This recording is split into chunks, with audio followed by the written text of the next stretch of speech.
धर्म जीवन तथा साधना, लेखक स्वामी यतीश्वरानंद जी। अध्याय 14, ध्यान और साधना 2। नैतिक साधना। योगाचार्य पतंजलि साधक को आसन के संबंध में तब तक किसी प्रकार का उपदेश नहीं देना चाहते जब तक अल्पाधिक मात्रा में वो योग के यम और नियम इन दो अंगों में प्रतिष्ठित नहीं हो जाता।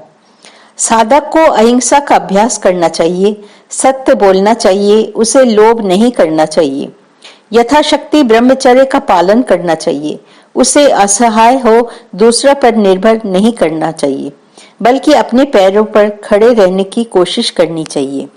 किंतु इतना ही पर्याप्त नहीं है।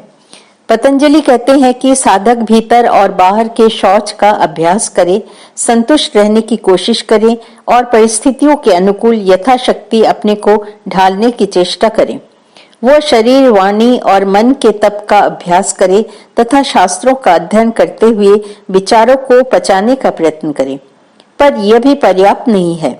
अहंकार से प्रेरित कर्म अच्छा नहीं है। अतः साधक को चाहिए कि वो परमात्मा के प्रति सर्वतोभावेन अपने आप को समर्पित कर देने का अभ्यास करे। सबसे पहले हम ईश्वर को एक शक्ति के रूप में देखते हैं। स्वामी ब्रह्मानंद जी हमें बताया करते थे, जब तक तुम ईश्वर में विश्वास नहीं करते तब तक नैतिकता में कभी भी पूरी तरह प्रतिष्ठित नहीं हो सकते। ईश्वर से उनका तात्पर्य किसी ऐसे व्यक्ति से नहीं था जो विश्व से बाहर कहीं बैठा हो। वे बताते थे कि ईश्वर के संबंध में हमारी पहली धारणा यह होती है कि यह एक ऐसी शक्ति है जिसने ये संसार को उत्पन्न किया और जो इसका पालन करती है तथा जो इसे वापस लीन कर लेगी। जैसे जैसे हम आगे बढ़ते हैं तो अनुभव करते हैं कि जिस शक्ति को हम अपने से बाहर समझते थे वो हमारे भीतर ही विद्यमान है। और भी आगे बढ़ने पर साधक यह देखता और अनुभव करता है कि वही दिव्य सत्ता सबके भीतर विद्यमान है। अपने शरीर को साधना के योग्य बनाने के लिए किसी न किसी प्रकार का अभ्यास अत्यंत आवश्यक है। इसी प्रकार इंद्रियों और मन को भी प्रशिक्षित करना पड़ता है। पहले शरीर को बलवान बनाओ। शरीर को कैसे साधोगे? भोजन में सावधानी बरतो, अति भोजन से बचो और ऐसा अनुकूल भोजन चुनो जो तुम्हारे शरीर में समरसता लाता हो। बहुत से लोग सोचते हैं कि भोजन करना ही पेट के लिए सबसे अच्छा व्यायाम है, पर यह सत्य नहीं है। स्वास्थ्यकर भोजन के अलावा शरीर के अंगों को थोड़ा बहुत व्यायाम अवश्य देना चाहिए। विशेषकर पेट का व्यायाम पाचन शक्ति को बढ़ाता है और शरीर को हल्का रखता है। ये कुछ प्रारंभिक नियम हैं जिनका पालन करना चाहिए। तभी तो प्राचीन शिक्षकों ने कहा है, शरीर माध्यम खलु धर्म साधनम। पहले स्वस्थ शरीर चाहिए, क्योंकि ऐसा स्वस्थ शरीर ही आध्यात्मिक साधना के योग्य होता है। कभी कभी दुर्बल शरीर वाले मेरे पास आते हैं और कहते हैं, मैं अपने शरीर को भूल जाना चाहता हूँ। उनका शरीर भी भला क्या है? वो शरीर है या अन्य कुछ? बस मांस और अस्थियों का एक समूह मात्र। अतः शरीर के विकास की ओर ध्यान दो। मानसिक समरसता लाओ। कभी कभी लोग मेरे पास आकर कहते हैं, स्वामी जी मैं सब कुछ भूल जाना चाहता हूँ, अपने मन को भी। उनका मन भला कैसा है? स्वामी विवेकानंद इस मन शब्द पर श्लेष किया करते थे। मन का एक अर्थ 40 सेर भी होता है। अतएव स्वामी जी कहा करते थे, तुम्हारे मन का वजन 40 सेर है या केवल एक छटाक? तुम्हारा मन किस प्रकार का है? तो मन का विकास करना है, इच्छा शक्ति को बढ़ाना है, विचार और भावनाओं को विकसित करना है। यदि भीतर आध्यात्मिक लगन रहे तो सब कुछ सरल हो जाता है। जब तुम कोई परीक्षा पास करना चाहते हो, ज्ञान पाने के लिए उतना नहीं जितना कि नौकरी पाने के लिए, तो कितना कष्ट स्वीकार करते हो। यहाँ भी यदि हम अपने सामने आदर्श को, आध्यात्मिक आदर्श को जाज्वल्यमान बनाए रखें तो बातें सरल हो जाती हैं। तब हमारा सारा प्रयत्न तथा दुख का स्वीकार करना सार्थक हो जाता है। उपनिषदों में एक सुंदर दृष्टांत दिया गया है। कठोपनिषद कहता है, शरीर एक रथ है, इंद्रियां घोड़े हैं, मन लगाम है, बुद्धि सारथी है और आत्मा रथ का स्वामी सवार है। रथ के चलते समय यदि उसके चक्के अलग निकल जाए तो क्या वो आगे बढ़ सकता है? घोड़े अत्यंत चंचल हैं, घोड़ों को वश में लाओ और लगाम कड़ी करो। रथ का स्वामी आत्मा सारथी को पूरी तरह जागते रहने के लिए सचेत करो। स्वामी तो सो गया है, सारथी नशे में है, लगाम ढीली है और घोड़े उत्तेजित हो भाग रहे हैं। भाग्य से कोई बड़ी दुर्घटना नहीं हो पाई है। इसके पहले कि कोई दुर्घटना हो जाए, हम सचेत हो जाए। रथ का स्वामी पूरी तरह आंखें खोलकर जाग उठे।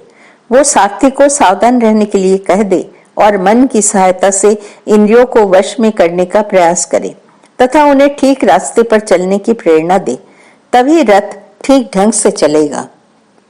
किंतु यहाँ पर हमें स्मरण रखना चाहिए कि हम में से कोई भी आध्यात्मिक साधना में एकदम से पूर्णता नहीं प्राप्त कर सकता। एक न्यूनतम प्रगति आवश्यक है जिससे हमारा शरीर, मन और इंद्रियां एक समरस की स्थिति प्राप्त कर सके। हमारे इस विकृत अहंकार को चाहिए कि वो हमारी अल्प इच्छा शक्ति के पीछे विद्यमान उस व्यापक इच्छा शक्ति के संपर्क में आने के लिए अपने को तैयार रखे। जब हम कुछ सीमा तक, याद रखो कुछ सीमा तक, पहले अपने शरीर को, फिर अपने मन को, तत्पश्चात अपने इंद्रियों को साधने में समर्थ होते हैं और अपने भीतर कुछ मात्रा में आध्यात्मिक जिज्ञासा जगाने में सफल होते हैं, तब आसन प्रारंभ कर सकते हैं। आसन स्मरण रखो, कुछ दूर तक यम और नियम का अभ्यास करने के उपरांत योगाचार्य पतंजलि हमें आसन की शिक्षा देते हैं। हमें कौन सा आसन चुनना चाहिए? कहा है स्थिर सुखम आसनम, योग सूत्र। जो स्थिर और सुखकारी हो वही आसन है। ऐसा आसन चुनो जिसमें तुम स्थिरता पूर्वक बैठ सकते हो और जिसमें तुम्हें आराम लगता है। कोई पूछ सकता है, क्या मैं लेटे लेटे आसन कर सकता हूँ? तुम भले ही लेटकर आसन साधने की कोशिश करो, पर वो एक जोखिम उठाना है, क्योंकि ऐसा आसन बहुधा नींद को बुला लिया करता है। लेटे लेटे ध्यान का अभ्यास करने से संभव है तुम आगे बढ़ ही न सको। हो सकता है कि तुम्हें थोड़ी अच्छी नींद आ जाए और उससे तुम ताजगी अनुभव करो, पर आध्यात्मिक दृष्टि से वो तुम्हें मंद बना देगी। महर्षि व्यास कहते हैं, आसीनः संभवात, वेदांत सूत्र। उपासना तो बैठकर ही संभव होती है। बैठने का आसन ही श्रेष्ठकर है, पर सावधानी बरतनी चाहिए, क्योंकि जिस आसन में शरीर को आराम मिलता है उसमें मन भी आराम का अनुभव करता है। सबके लिए प्रार्थना करो। आसन साथ लेने के बाद ईश्वर का स्मरण करो। वही हमारा आदर्श है, वही अंतरात्मा है, वही भीतर और बाहर है। तुम कोई प्रार्थना गा सकते हो, थोड़ा संगीतमय बनो। अपने मन, शरीर और इंद्रियों को थोड़ा बहुत आध्यात्मिक स्पंदनों से भर लो। तत्पश्चात परमात्मा के उद्देश्य से प्रणाम करो। आध्यात्मिक जीवन में एक बड़ा डर यह है कि जब हम किसी विशेष पथ का अनुसरण करते हैं तो संभव है कि हम में बड़ी कट्टरता आ जाए। अतएव यह लाभदायक होगा कि हम केवल परमात्मा को ही नमन न करें, बल्कि सभी देशों के समस्त आचार्यों और महापुरुषों को भी नमन करें। देश के विभिन्न भागों में जन्म लिए महात्माओं को प्रणाम करें। इससे क्या होगा? हमारा मन उदार बनेगा।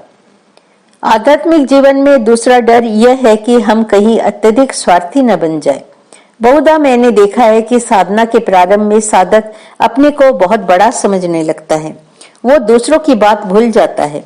अतएव केवल अपने कल्याण के लिए ही प्रार्थना न कर, सबके कल्याण के लिए प्रार्थना करो।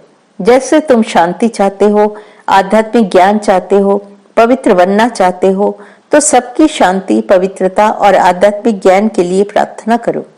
सभी के सभी परमात्मा की ओर बढ़ चले, सभी पवित्रता का अनुभव करें, सबका अंतर दिव्य ज्ञानालोक से भर जाए।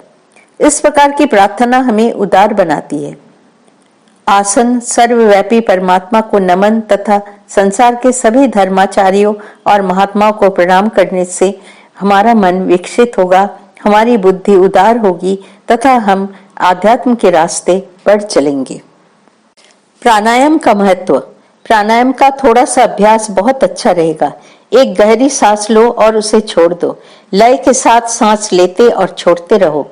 सांस को अंदर रोके रहने की जरूरत नहीं, पर जैसा मैंने कहा, मन को सुझाव देते रहो कि मैं श्वास के साथ पवित्रता, बल और शांति को अंदर खींच ले रहा हूँ। वह अनंत आत्मा ही समस्त पवित्रता, सारी शक्ति और समय, शांति का उत्स है। अपने आप को दिव्य पवित्रता, दिव्य शक्ति, दिव्य शांति में भर लो। सबके प्रति पवित्रता की तरंगे प्रवाहित करो। सबके लिए मैत्री का भाव पोषित करो।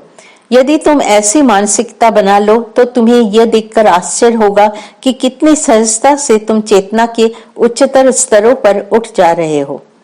ऐसी मानसिक अवस्था में इंद्रियों को अपने विषयों से अलग कर देना भी सहज हो जाता है और तब हम वैराग्य का भाव लाने में समर्थ होते हैं।